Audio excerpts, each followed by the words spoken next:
Welcome back, ladies and gentlemen, boys and girls. Here we go, game number 2 of this best of 3 series. Gambit up 1-0 over Hippomaniacs.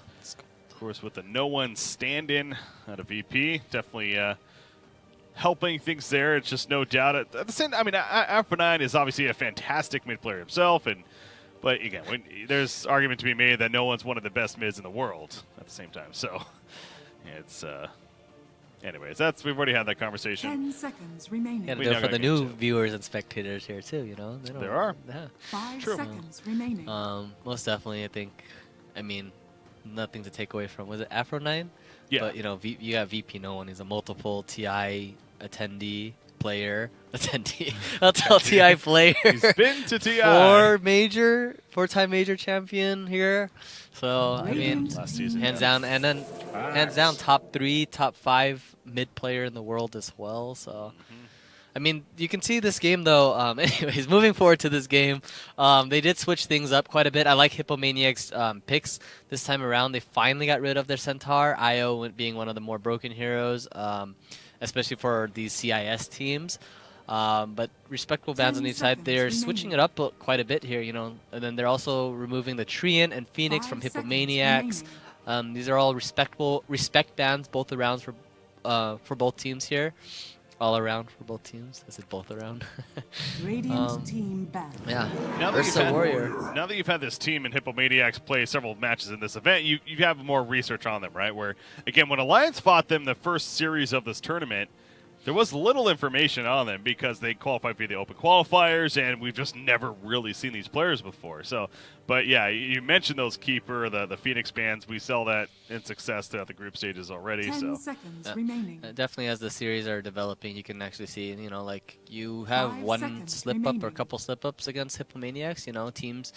You know, they will come back. It doesn't matter how far ahead you are. And you saw how, like, they were 2 sets down. They actually still almost made an insane comeback.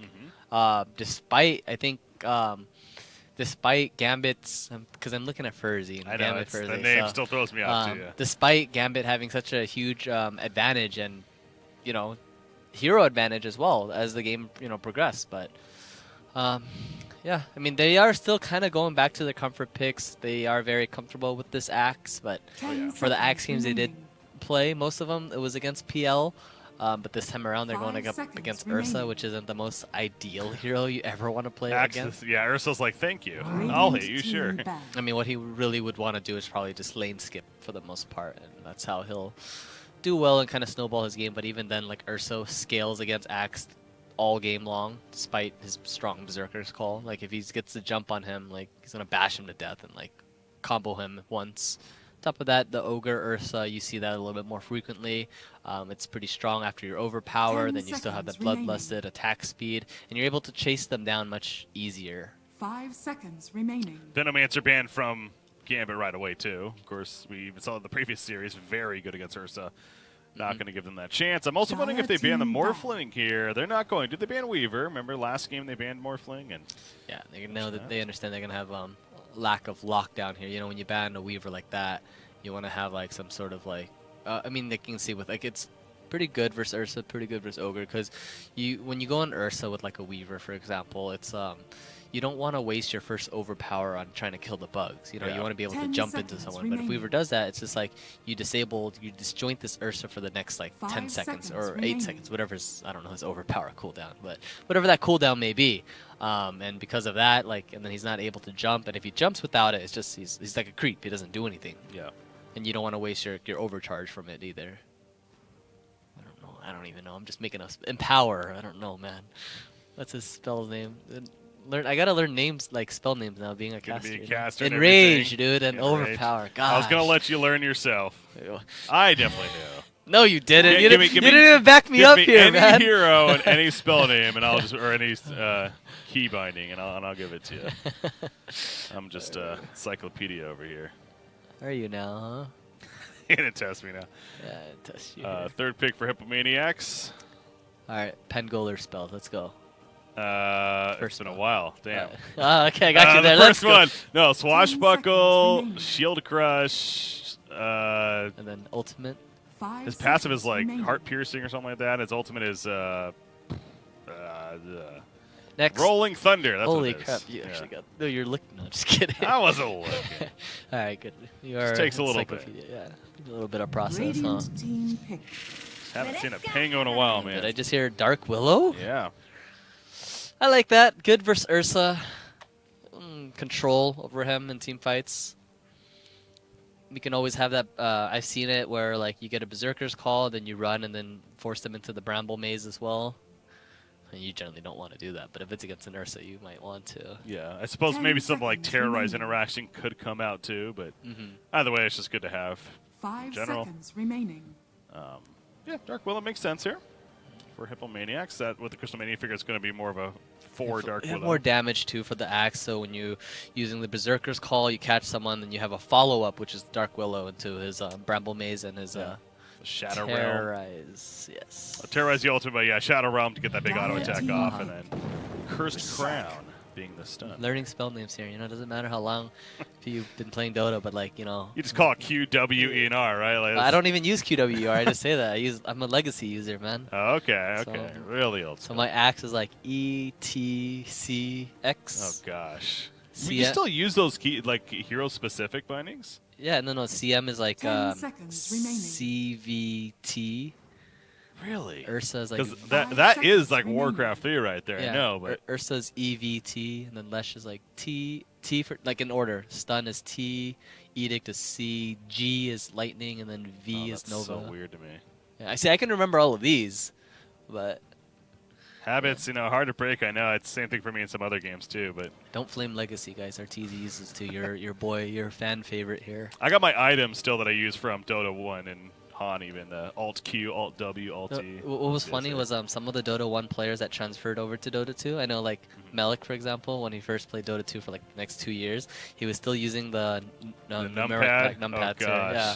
And so like when he'd use his spells, I was like, dude, that's so inefficient. He's like, no, it's fast. I was like, dude, you have to transfer your hand all the way over here just to use an item and go No back matter to your how keyboard. fast you are, that's No, not it's fast. Not, it's not instant. Not you know, the you- efficient play. but then he would like make some crazy like blink combos or escape with blinks. Like, see, I can do it. I You're was just like, so "Dude." used to it, yeah. Yeah. Like, no, man, you're still wasting like half a second here. Yeah, it's. But the skill gap back then in 2011 to 2013 was very different to how it is today. Oh yeah, that's very true. Love you, Jacob. 10 seconds remaining. Tiny, 4th pick for Hippomaniacs 5 seconds remaining. coming out. So once again, Curry, selective hero pool. it's Well- what has he played other than Tiny? I'm really You trying mean to think. so here. one hero pool. Has he literally played Tiny every game? He might, honestly. If you ban him, what is he gonna pick? Just GG. I suppose I was saying something though. Honestly, no flame here, but if you're picking it every game and they're not banning against you, then. But yeah, I'm pretty sure he's played Tiny at least, maybe not one game, but every other game. So, 4th pick for Gambit. Dire After the team Leshrac back. comes out there, that's also Templar again interesting to Assassin. talk about. But Templar Assassin. It's going to be the pick here. So why do we think Leshrac, though? Is that, I'm guessing, more of a support Leshrac, even?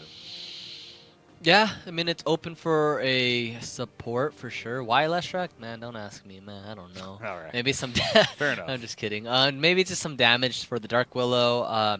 Some more magic damage because they 10 have so much seconds physical damage, remaining. and when Axe is using the Berserker Call, you actually can deal damage through it, which is a 5 strong seconds magic remaining. hero such as Leshrac. I mean, he can still play this offlane role or position 4, so he's kind Yeah. of like somewhat of an open pick, but not really because ex-ferzee has to double pick now anyways, and it's going to reveal what kind of role he will be playing.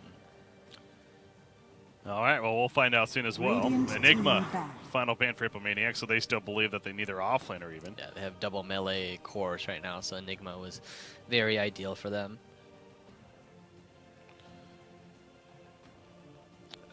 Ursa's probably going to be offlane, I would think, here with the Templar Assassin. I mean, I guess it doesn't have to be, but 10 seconds remaining. so that's why it's a little surprising to me with the Enigma though ban from 5 Hippomaniacs. seconds remaining. But Ferzee thinking of their ban now against Hippo. Gonna need the Radiant Supreme Hero team still. pick. I say Morphling is still there, and we know he's been comfortable with that. They ban out Huskar instead. Good against TA. Just in general too, gets all this magic. Yeah, limited pool against TA left. I mean, there's an Ember, I guess. Ember might be pretty good, but then you have triple melee core. You need some sort of damage or tower damage hitter here. Which was kind of the main reason of last game. They had an Alchemist, and it's just the only way they ever go high ground is they have to get kills. And you don't want Tiny as your main source of damage dealer, ever. And I mean, it's not like the patch where you had to buy Aghanims and you had an IO to really backdoor these towers. You needed an alternative tower hitter. Dire team pick. Bane, so it is a Leshrac core. Okay, yeah, that really... Vansker's like, I don't have my Bane yet. Yeah, you know, selective or limited hero pool players here. No, I mean, I'm just sure they're just going with, like, if it's open, why not, right? It's just we're going to keep picking it until you ban it. Similar to, like, how Alliance has been drafting for, like, the past 2 weeks. And then, well, this week they decided to change things up a little bit. But unfortunately, they didn't prevail over NIP this last series. It happens. Bane is... good across the board, though, in the sense of laning phase, obviously powerful. It's a good save against maybe the Axe or the Tiny even. Could come into play. Phantom Lancer is going to be the pick by Hippomaniacs. They mentioned they like Axe against a Phantom Lancer. Well, he's going to be on their same team, and they do have a triple melee core in the end. You sounded a bit concerned about that for Hippomaniacs, and they sure enough do complete it. So does the PL work here? So it is an Afterlife Ogre core, which I don't really agree. I think the fact that they just picked up PL, Leshrac needs to be core. He needs to get his items. Otherwise, it's like Afterlife, he's going to have a snowbally start and then get a transfer over the farm to King R because they have no lockdown. They have no control over this. PL was a really good pick. I actually like this pick a lot from Hippomania. And the fact that Leshrac is a support role right now, I mean, ideally, the most important thing is King R needs to have a good start, and he needs to snowball his hero. It's not about this Ogre can get as much. He can get 6 slotted, and I think he won't do anything this game in comparison. That he'll be tanky. He'll be like merely impossible to kill. But then, so what? Like PL will be just as impossible to kill too, because he's gonna be able to control not only Ursa but also TA in these games, and as well this core Ogre, which, like I said, I don't really agree on, but.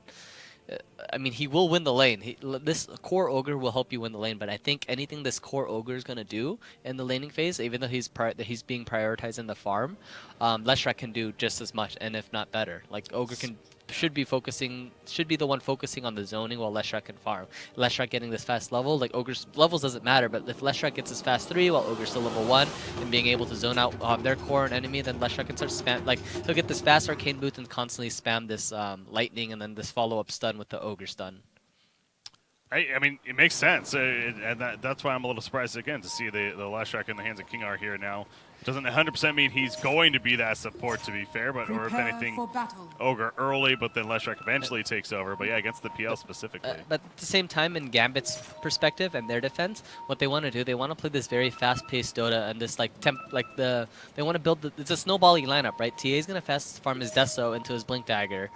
He's gonna get Roshan, and they're gonna constantly push the towers. And if they don't give, if PL doesn't have enough time to farm this Diffusal Manta into Heart, and if he doesn't get enough time to go online, then yeah, I mean, Gambit can still win. So maybe this support Leshrac will pay off in that aspect. But if they don't get the snowbally start and TA doesn't have a good game, which he should because he has a very favorable matchup already. He's going against a Tiny CM. The Curry just plays all 3 lanes, man. He just plays. He's a versatile player. Just give him Tiny and he'll go wherever. 30 seconds to man, just give me my hero. But yeah, as I was saying, it's just like. Gambit has a snowbally lineup, and if they aren't able to snowball this game, it's just like I think Hippo has this in the bag. But of course, if it just really comes down to how this laning phase kind of starts, and it comes down to No One and Ursa just playing together, Daxak and No One. If there's a hero, we mentioned the Evoker combo with No One, very, very good hero that he plays. TA is definitely on that list as well as up there. What doesn't he play well? I mean, DK, okay. You don't want to give him a DK, right? I don't know. No One DK doesn't really... One that really stands out, I guess is a better way to put it. Yeah, that's as far as like his history goes. I mean, he plays a DK fine, but he doesn't... It's not like he's the... There's no real style. Flashy DK player. Has there ever been... The only flashy one I remember was Fat A's. Fat A. Fatalities. That's what I like to go with. Yeah. All right, so here we go. The TA versus Tiny matchup in the mid. Lack of armor in Tiny, is that a concern? They're running to swap lanes as well. They want to give Axe versus Ursa lineup. I mean, no one should be really happy with this lane. He's gonna be side blading him to death once he's like level 2. I mean, Curry get all the denies in the first wave, but yeah, see, he'll take it. It's fine. The Curry's actually, oh my goodness, he's gotten every creep and every deny. He is doing very well, yeah. Denied. Denied. See? There we go. A little bit of props given by no one, but as you're pointing out, these quick couple of first levels should start to sway the way of Templar Assassin. Possibly top lane. Battle Hunger applied to Bane. Just going to run him down somewhat, but yeah, the entire team, Hippomaniacs, kind of swapping things around and get the matchup that they like. Muff bottom. Nice stun by Kimura. Almost got him. Manages to avoid it though. And indeed, we will have the Ogre Magi in the lane as far as far priority goes. And we've seen this a couple of times. 3-3 on the bottom NIP comes to mind. He did it twice throughout the group stages. Or just earlier today even, we saw it. Oh no, that wasn't earlier today. Anyways, it was in the group stages. He does get Bloodlust at level 2. No Ignite, however, they're just running at Phantom Lancer. He has a topple. Really rough lane. Jeez. This Ogre is like way too beefy. You can't even harass him. Yeah, no, he's just beyond the tower. He's just going to run at PL. That's a kill. Yeah, it's like, what do you do? This Ogre's just running at your face. Leshrac running into 2 brambles there. And he gets out eventually. But I mean, he had Doppel up, but if you use Fire Blast and insta-stun with the split up, you should always be able to get him before his Doppel. And mid dies by... Did Advanced Core support them there? No, I was going to check that. That was ult TA. Look at the death recap. It's 100% TA. Yeah, I mean, I saw that level 2. As soon as TA got level 2, he was just out-zoning him completely. It didn't matter. Like, this Tiny denied 6 out of 8 creeps in the first 2 waves, and yet, you know, TA, it's just, this matchup, it favors TA way too much. Yeah, the first wave is in Tiny's favor because of the tree, but... But he'll take it. He'll take it. Oh, toss. Oh! Okay, gotta get some decent damage in. No, we're fine. He has a mango. He's fine. Very far as well. He's gonna need to use it there, yeah. Well played. Crystal Nova. So forcing all the regen. Held that to the last second, forced a CM rotation as well. If I can't have you, go on me. Bottom lane, again, Phantom Lancer struggling 6-1. He already has that death, and it doesn't feel like it's gonna get any better. That's the problem. Gonna need to find some kind of room somehow. No one in middle lane. Oh god, this is just. Oh! No one gonna linger? Yeah, I was just gonna let the tree throw and, you know, speak for the words. He goes back in, and Senny was still there. Rare mistake there by VP. No one. Did he decide? He saw Crystal Maiden, so they even have a word there. He really did. He just. Well, it kind of came through fog. You see the little tree here? It's a fog area. Okay. He popped out. Maybe, I suppose. Yeah, probably that's it. But yes, that's. Like I said, rare mistake by no one there. It was a little greedy. He could have just went back to heal. He was already halfway there. Yeah, his salve got taken off immediately too. By the way, bottom lane. Look at Supreme. He's trying. He wanted that Leshrac kill. He's dead. Whack. Yeah, double kill. Afterlife. Farmed Ogre Magi already. Not often we get to say that. Feels good, man. Yeah. I mean, pretty decently farmed Leshrac too. He has his levels, and like I said, this Leshrac's levels and I guess farm priority doesn't matter that much as long as it's all about PL. If PL doesn't have a game, then it doesn't matter. This AOE Leshrac, it doesn't matter. You know, like I said, it's about snowballing these lanes. This Ursa has a free game right now. TA also feels like even though he did die, he still will have a free game. Like right now, he is struggling a bit, but he has his levels. He'll be able to ancient and like flash farm his jungle eventually. Because, I mean, we've seen multiple TA games. No matter how hard he gets, he's not getting destroyed in this lane, but generally, even if he gets destroyed, he's able to snowball because of how fast and how quickly he can flash farm from his ancients to creep stacking, whatever it may be. You know that's going to be coming. 5-minute bounty runes. Afterlife runs at Dark Willow. He stuns him. He takes it. And, I mean, Dark Willow's not going to win this battle, so you just need to start running, buddy. 12 armor and a stout shield, man. Your right clicks are like 20 damage a hit. Tickle there. Fire blast stun on PL. The splitters is not going to hit because of that. You need it, like, he was doing it perfectly fine before. I don't know, he's trying to get this, like, extra last hit in or something. You need a, because the duration is only 1.5 seconds, you need to insta-stun after splitter if there's no timing on it. Against a PL. Any other hero, it's fine. But you just need to throw it off instantly. And Axe actually dies up here on the top lane. And middle lane, TA went down again too. That's fine. It's like, yeah, whatever. I'm not saying it's because it's no one. It has nothing to do with the player. I mean, yeah, no one is an amazing player and all, but It was Crystal Maiden that rotated. he's trying to. Oh, Curry might. No, he's not gonna die. He's trying to get the toss back onto the CM and the bite into the tower. They are almost dual laning this. That's what it seems like it is. Yeah, you need to, because this Tiny can't lane against TA alone. You can see, even though he has 2 kills, TA still has 21 CS. Yeah, they're basically the same. He's pretty much tied with Tiny. Slightly taking And he's him actually over. higher in net worth than Tiny, because you can see from his side blades and how much harassment he's getting. This Tiny has to constantly ferry regen over towards him. Like I said, 2 deaths, yet TA is still leading in net worth. That is surprising to me, yeah. That's... Dang. You called it. I mean, definitely right. No one, he's feeling just fine even despite those 2 deaths. Again, go figure, leading the way is Ogre Magi, but Ursa also up there. So all 3 top farms in the game belonging on the side of Gambit. I don't Slip know, I it back. couldn't toss him to CM. That's what he should have done. Axe in trouble again. Crystal Maiden comes in. Is it going to be enough? Yes, the Frostbite at the last second. Just barely helping him to get away. If I wasn't Gambit, I'd be very happy right now in this position. You know, my core Ursa is getting farmed. My core Ogre, highest net worth in the game. And Curry dying middle lane. Solo death. Yep, that was a solo one. Like I said, it doesn't matter how hard and how many times you like kill this TA.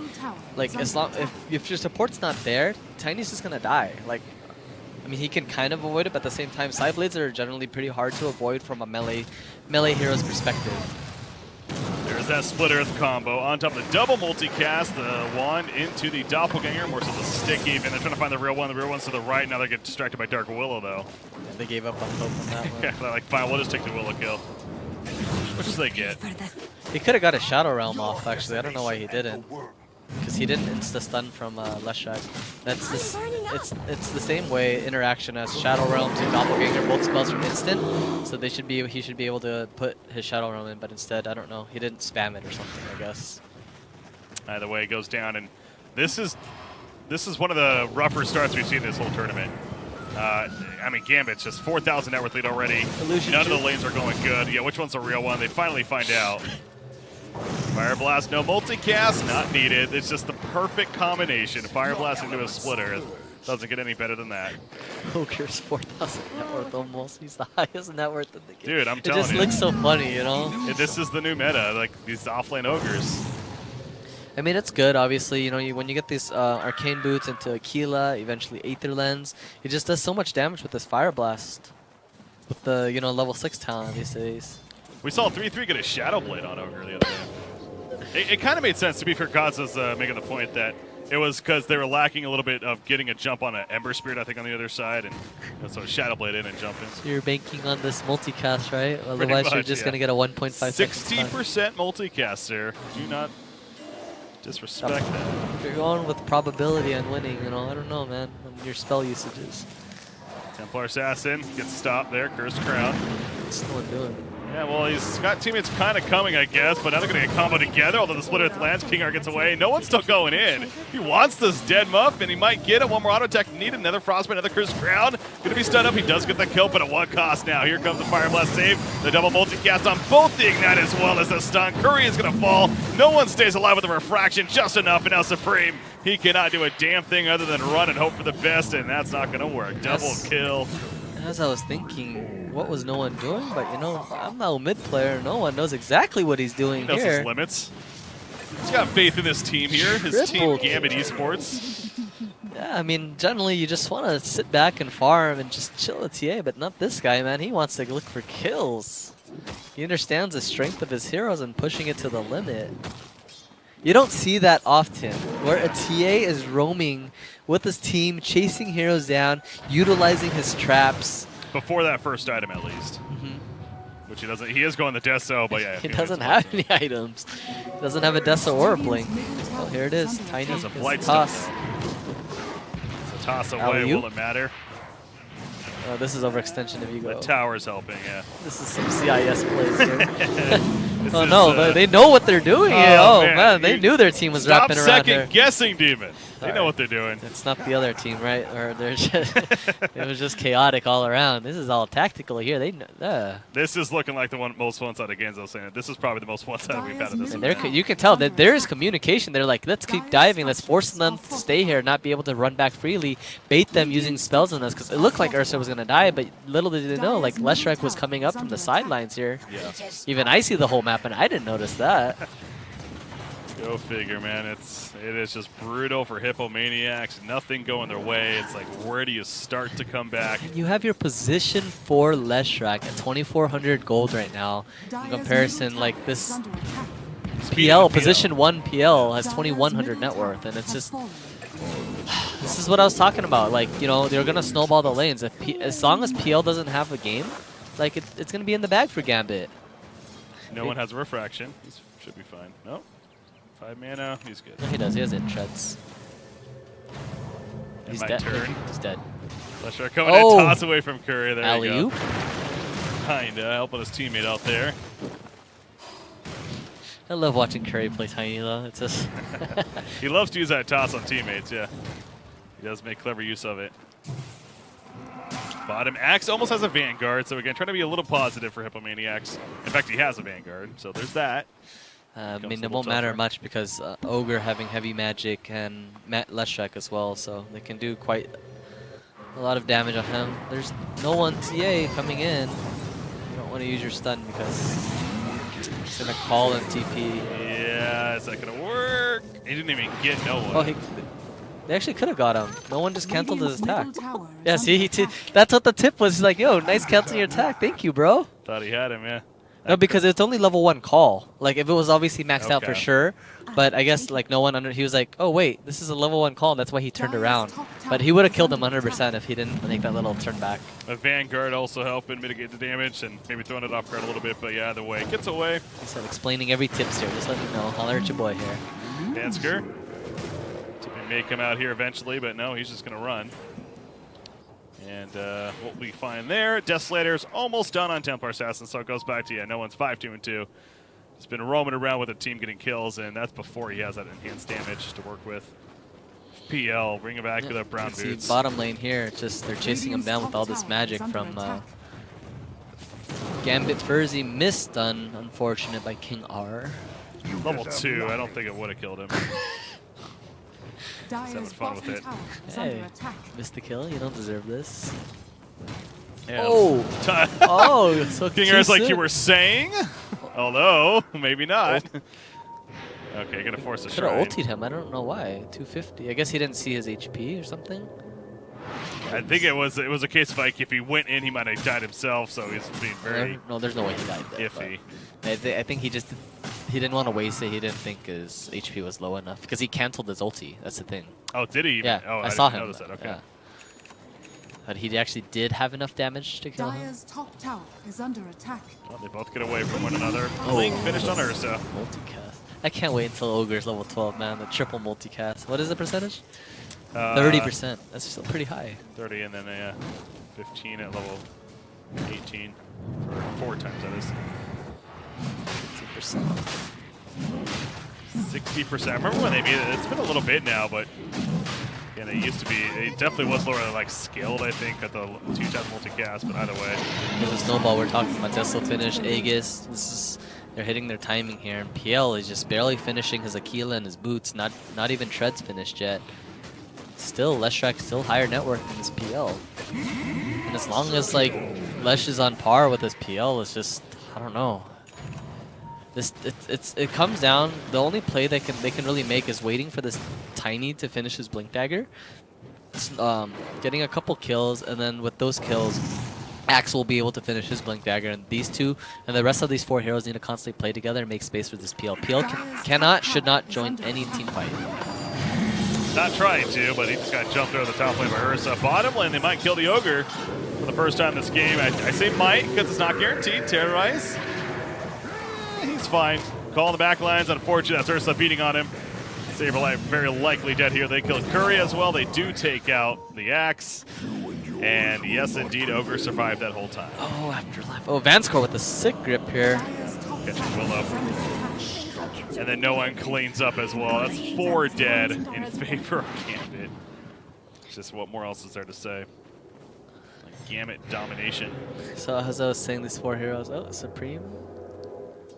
He's back to the middle lane. How about that? I thought no one was gonna taunt him there. PL is trying to avoid these fights once again, but no one just jumps in. That was a 5-man wipe right there. It was. 24-2 for Gambit. 14k gold lead at 16 minutes in. Gambit should get 32 kills and then GG. No memes here, man. Serious casting only, please. Top lane Tiny. He's in trouble. What else is new? It's just for everything for Hippomaniacs. I mean, I think 7 more kills would be nice before the GG out. What do you yeah, that would be pretty good. Dire's structures are fortified. Very nice I mean, steady path. I don't know. Dire's This bottom tower the is comeback under mechanic attack. here for Hippomaniacs just seems very difficult here. They're just so far behind, and like as much as they snowball, it's just. I'm trying to find the best scenario here for Hippomaniacs, and I just can't really think of it. It's They not. were I mean, He ate the first, I think, initial wrong tree. He was trying to eat yeah, through he's the trying run. to get out. No, I'm not gonna call it, but we should stop trying to act like Hippo has a really good chance here. It's still a chance because honestly, they just. And I hope the caster curse pulls through with this. And then you know what? Now that I said that, they're gonna start coming back. So that's all I'm going with here. But Just kidding. I don't. no, this is. I mean, at this point, 2 of Hippomaniac's supports get 2-shotted. Yeah. Yeah, that's all. The blink now is finished, right? Yeah, has the blink on TA. So has a free kill pretty much on any target hit that she finds. Dire's middle tower Maybe is under outside of attack. Axe, but Radiant's bottom tower you is get under the point. attack. By the way, again, the winner of this will move on to play Lithium tomorrow, Dire's top bright and tower early. is under attack. and then For the winner us. of that plays NIP. For us, especially. Good old 4 a.m. tomorrow. Oh, we died. I was gonna say, did I miss a big play? But it sounded like you just died.